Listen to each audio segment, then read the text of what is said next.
Hello everyone, welcome back to my channel. तो आज का जो हमारा प्रोफेशन है जिसके बारे में हम आज डिस्कस करने वाले हैं वो थोड़ा सा यूनिक है, थोड़ा क्राउड से हटकर है। मतलब ये ऐसा प्रोफेशन है जिसका पॉपुलैरिटी थोड़ा कम है, कंपैरेटिवली कम है। और हाँ, जाहिर सी बात है, अगर पॉपुलैरिटी थोड़ा कम है तो स्कोप भी थोड़ा कम ही होगा। लेकिन ऐसे प्रोफेशन जहाँ पे क्राउड ज़्यादा नहीं होता है, वहाँ मेरा बिलीव है कि अगर आप थोड़ा एफर्ट लगा लेना ठीक ठाक से तो सक्सेस मिलना कंपैरेटिवली इजी होता है। आज जिस प्रोफेशन के बारे में हम डिस्कस करने वाले हैं वो है एनवायरमेंटल साइंटिस्ट। यूनिक प्रोफेशन है।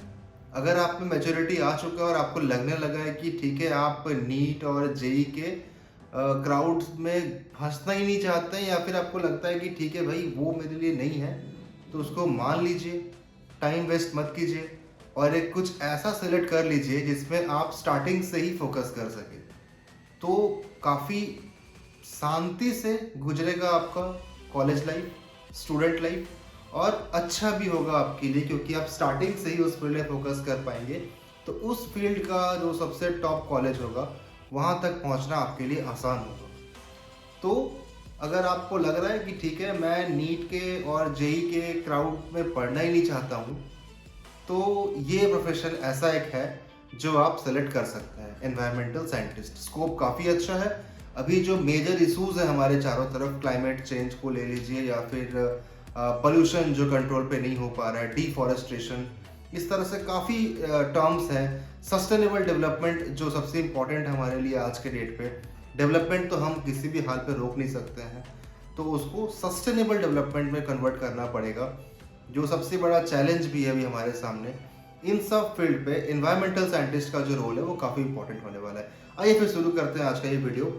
चाइल्डहुड ट्रेड्स की अगर हम बात करते हैं तो natural curiosity about nature, recycling, deforestation, हाँ, कंजर्वेशन प्रोजेक्ट्स, इस तरह के टर्म्स में अगर आपको इंटरेस्ट आ रहा है या ये टर्म्स आपको हिट कर रहे हैं, तो फिर ये एक ऐसा प्रोफेशन है जिसके बारे में आप सोच सकते हैं, या फिर इन टर्म्स में अपना इंटरेस्ट को और इंक्रीज करके इस फील्ड को सेलेक्ट किया जा सकता है।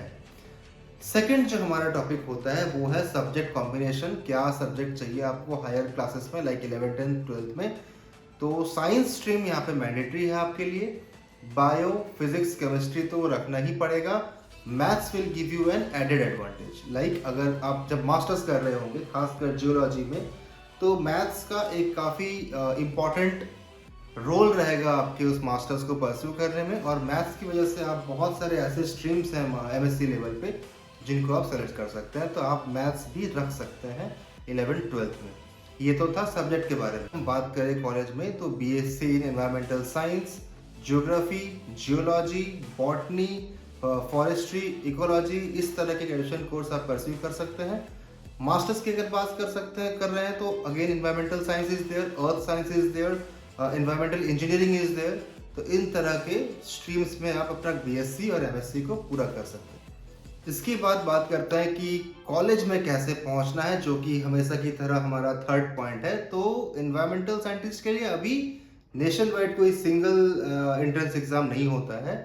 आमतौर पे आपके मेरिट लिस्ट पे, मतलब 12th के मार्क्स पे, और कुछ कुछ कॉलेजेस के अपने पर्सनल लेवल पे एंट्रेंस एग्जाम के ऊपर आपका मेरिट लिस्ट क्रिएट किया जाता है जहां से आपको एडमिशन मिल पाता है।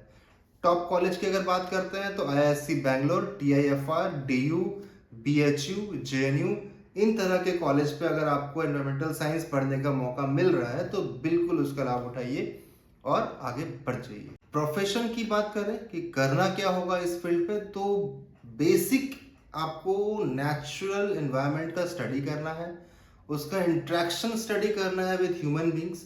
आपको एनवायरमेंटल प्रॉब्लम्स के सोल्यूशन प्रोवाइड करवाना है। की एरियाज क्या होने वाले हैं आपके लिए? Climate science, ecology and conservation, pollution control, हाँ, एनवायरमेंटल पॉलिसी एंड इम्प्लीमेंटेशन, इस तरह का जो कीवर्ड्स है ये आपको फोकस करते हुए आपको स्टडी करना है और एनवायरमेंटल प्रॉब्लम का सोल्यूशन प्रोवाइड करना है in respect to human interactions.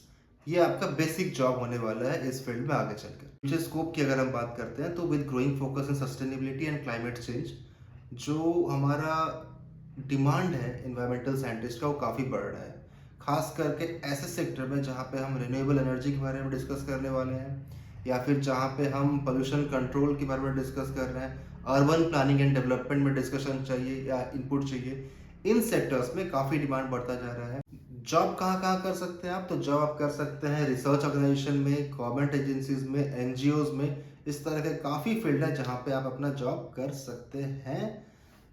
और एक फील्ड है जो हमेशा खुला है आपके लिए, वो टीचिंग है। ऑफ कोर्स आपने अगर मास्टर्स कर लिया है तो आप पीएचडी परस्यू कर लीजिए। पीएचडी परस्यू करने के बाद आप टीचिंग एंड रिसर्च फील्ड में भी हमेशा के लिए आपका गेटवे ओपन है। तो एक काफ़ी क्रिएटिव फील्ड है, इंटरेस्टिंग है। और जैसा कि मैंने स्टार्टिंग में बताया वीडियो के, अगर आप नीट और जेई और अलग अलग एग्जाम्स की भीड़ से अलग होना चाहते हैं तो अभी से माइंड बना लीजिए और इसी फील्ड में रिसर्च स्टडी स्टार्ट कर दीजिए। Thank you guys, thanks for watching.